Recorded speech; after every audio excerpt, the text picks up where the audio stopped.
Amen. Haleluya. Amen. Yesu nani? Amen. Haleluya. Amen. Haleluya.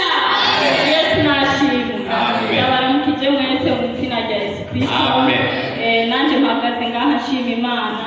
Ndashima Imana cyane yarabanye nanje guhera mu mwaka w'2021 mbura umwana n'umwaka w'2022 Imana irabana nanje.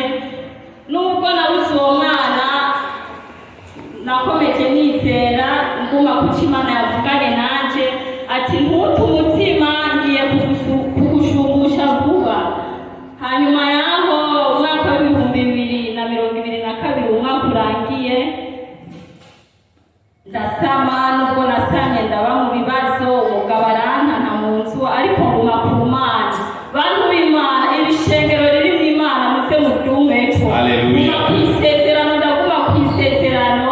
Umugabo asiga ntaye mu nzu n'abana afise niyo mbanyi ariko nagumye kwibanga ry'Imana.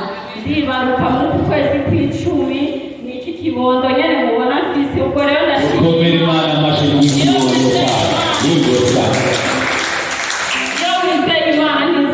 Isoni ututi y'icyaha niyo Imana ikumara amara. Ubwo rero ndashima Imana cyane ko yarayimpaye ikindi kibondo kandi isubiriza ikibondo nyene nari nabuze. Haleluya. Ubwo rero ndashimira Imana cyane.